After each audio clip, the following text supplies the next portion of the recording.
Hey, what's up? This is Crimson Child from Defire Society, and I'm here today with a very heavily requested video, and that is a bit of a tutorial on how to make these Wakaan style freeform bass drops. So this was an interesting challenge for me. It's not the usual kind of music I make, but I'm definitely a big fan of Wakaan. I listen to their music and the artists they have there all the time. So it was a fun little challenge for me to try to not necessarily recreate, but try to emulate that style and figure out how it ticks, basically. So I've pulled up 3 references here so we can list sounds that I was really going for, and then I'll play you what I have, and I'll break in terms of the specific technicalities, how I made the sounds, but then also the overall concepts of why it works and why it sounds the way it does. So the references here that I have, these are all releases on Wakaan. So there's Champagne Drip Sentinel.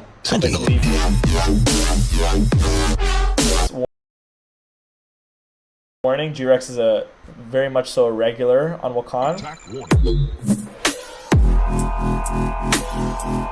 And then of course the classic, the song everyone knows.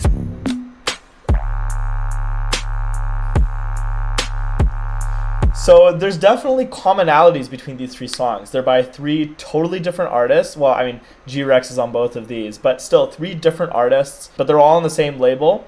And they all have some similarities. So I'll show you first what I came up with.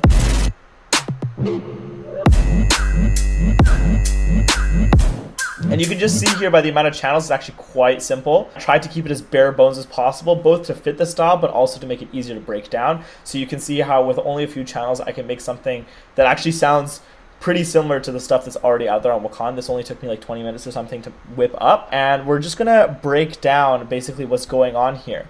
So the first concept I generally want to talk about is this give and take that happens in a lot of freeform bass music. It appears in all kinds of music, but especially on Wakaan style freeform bass is really prevalent. Basically in music, anytime you're leaning really heavily in any one direction, you need to supplement that with something else in the opposite direction. So examples of that would be in freeform bass, a lot of the times, most of your synths or bass sounds are very much so in the lower register. So they're just rumbling around down there. And then to compensate for that, that's the take, right? The give is that a lot of these tracks, the snare and the hi-hat actually have a lot of high frequencies. I mean, Baba Tunde is a great example if you just listen to the snare and the hi-hat. They're quite bright and they help carry the high end of the track since the other elements are sitting quite low. So that's the first thing. The second thing is that the sound design is usually very strange and our brains really can't handle a lot of crazy sounds coming at us. So oftentimes in this kind of freeform bass music, they supplement that by making the rhythms really simple. So there's like one flow and it's just repeated. So the third point I want to make is that a lot of this kind of music is focused around 2 kinds of bass sounds. Either what I like to call the static bass. So that would be something like Baba Tunde again, where it's just one held note. And then there's also the kind of wobble basses, which have more rhythm to them, like Warning. And I think a combination of both is really key to getting that Wakaan style. So I have this static bass right at the beginning, and then it goes into that wobble. And then I layer a second one here.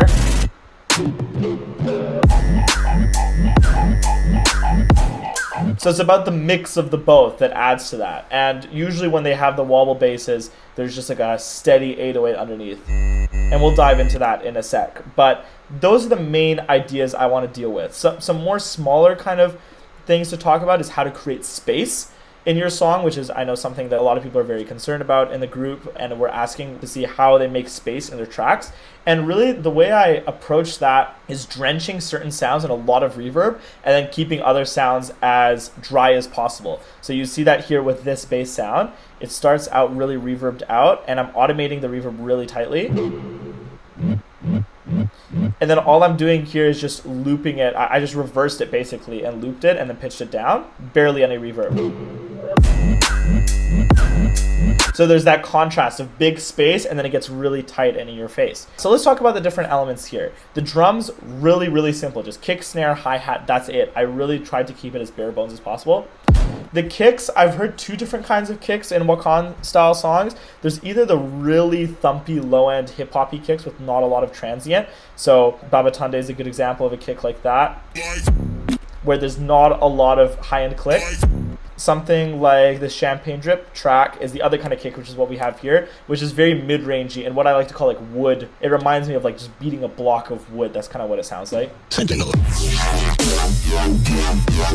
So these ones are usually harder hitting in general. I think Warning also has a kick like that.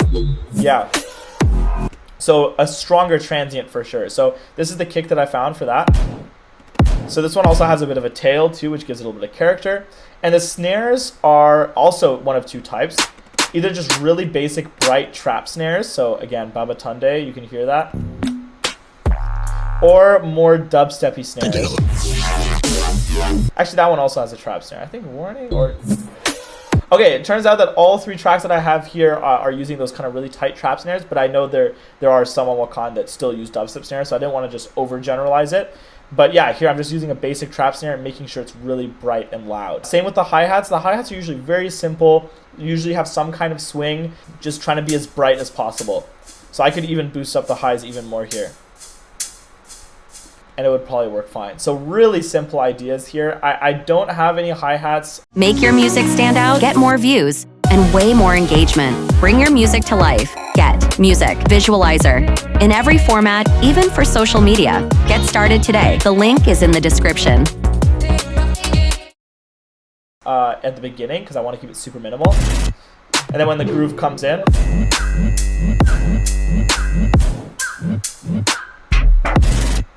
so I'm cutting out the hi-hats for long periods of time to again create that contrast of just the static sounds, and then when it gets in that groove, there's motion and there's pace that gets added from those hi-hats. So that's the basic idea there. This element, this is just a little drum fill I added. I thought it sounded good. It's a little triplet. And then we get to the meat and potatoes, so we'll talk about these sounds here. So a lot of these are in audio, so these are sounds that I've made prior that I thought would work. I did keep one sound in MIDI, and I'll dive into the synthesis behind that, but I'll still talk about the synthesis that I used for sounds like these. So a lot of times, as I would generally recommend, I would separate out your sound design sessions from your arrangement sessions, as I've done here. It just made it possible for me to just lay down this whole idea very quickly because I'd made all these sounds prior. So this one is basically just an 808 pitching down, and then there's noise on top of it, and then you're distorting them. That's like the basic concept behind a lot of static basses that you hear. Sometimes they don't have noise, like in Baba Tunde, it is basically just a square wave with a lot of heavy filtering here as well. That's the same thing just with Bit Crush. So these static basses are often very, very simple. They're just like some weird tone or something, some strange filtering. So just experiment with sine wave basses, square wave basses, noise on top if you want something messier like this. So this is more like tiny, I would say. Definitely a lot heavier, but then just strange filtering. You don't need to get super crazy with the sound design there. Then there's this sound, which is actually very simple to make. It's basically just two sine waves FMing each other, and then you have a filter opening it up to create that motion of the... So without the reverb, and then just distortion. Most of these basses are just simple sine wave based basses with different amounts of distortion and filtering.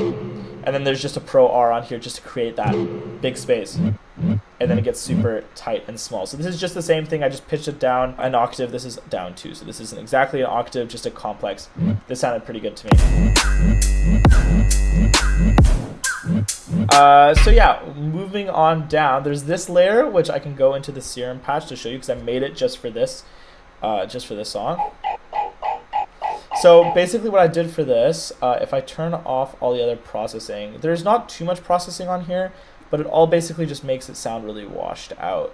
Okay, there we go.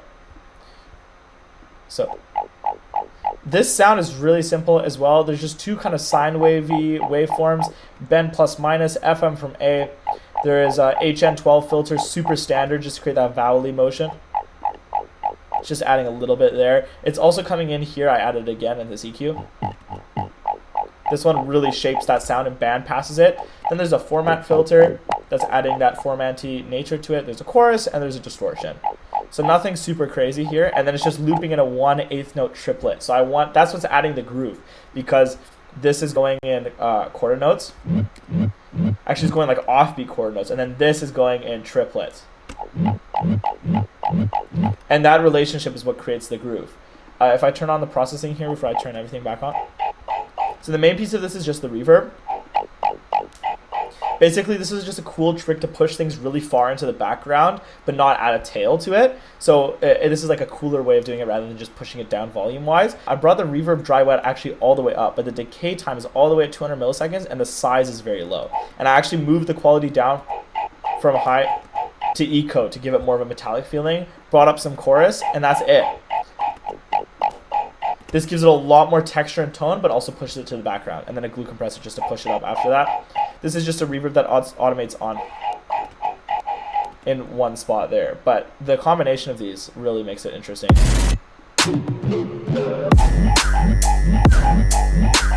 That's what adds the interest here, or else it would kind of be boring. It works the first time because it's so minimal. Yeah, so that's the basic idea there. These are just some one-shot samples that I dragged in. So that's just like a whippy kind of bass. I'm not sure how I made some of these. These are like older sound design sessions, but you can just as easily just either use your own samples or drag in other people's samples that sound similar. I just figured why not just use all my own. This is actually a sample I did not make. This is just like a wobble bass, and I just added them towards the end to just fill in the space. But you're noticing I'm not overfilling it. I'm really accentuating, especially in this first bar and a quarter note, how much empty space there is. And that's what creates the contrast with when it goes more steady here. It's just having the confidence to create open space like that. Like this entire part is fully silent. There's nothing there. And it makes this feel louder because it's super loud and then there's nothing after it. And then there's just that snare and fill, wobble, and then it gets tight. The 808 I'll talk about a little bit. Without the processing, sounds pretty standard. It's just I think it's like a Tynan 808 sample. I'll talk a little about this cool processing that I did on here. So basically what I'm doing, if you don't really know what you're looking at, this is like a manual dry wet innator basically. You can actually dry wet any effect in Ableton. And the way you do that is just by putting on the effects that you want to add, and then you group it with Command G, and then press this little button, the chain selector, and it opens up this, and then you just right click in here, create chain. And basically what it'll do is it'll make a dry version, and then this is your wet version, and then you can mix this in. Yeah, so we have this here. So I've just done that here, and then I've mixed it in. Basically the effects here, frequency shifter on ring mod without it. That's what adds that cool tone with the ring mod, and then moving this around will change the pitch. So a lot of cool combinations you can get there. I just like that. And then redux after that just to really brighten up the high end.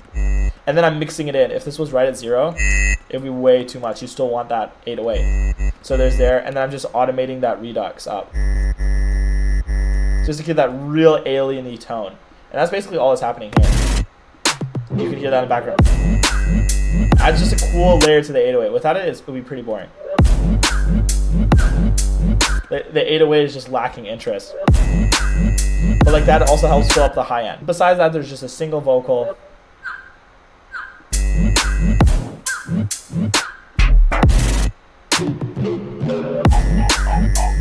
Something very important to think about, and I've done it kind of here, but you can do it as well to a greater extent, is a lot of these con tracks utilize groove in their songs. Most of the time with the hi-hat.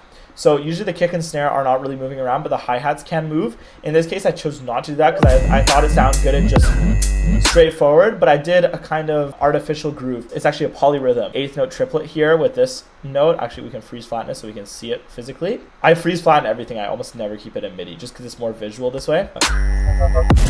So you can just see.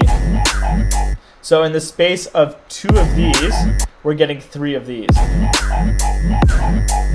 So that's what the basis of a polyrhythm is, and that's what adds groove and interest.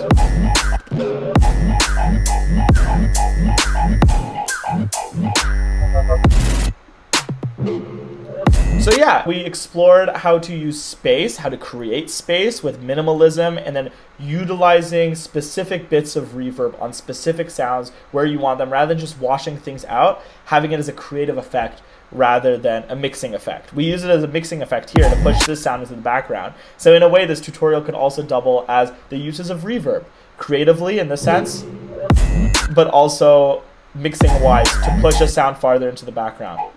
We could even do it a second time here to really push it far back.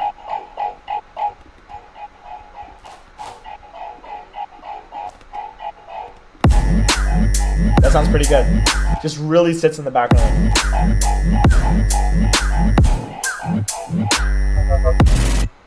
Yeah, so that's the basis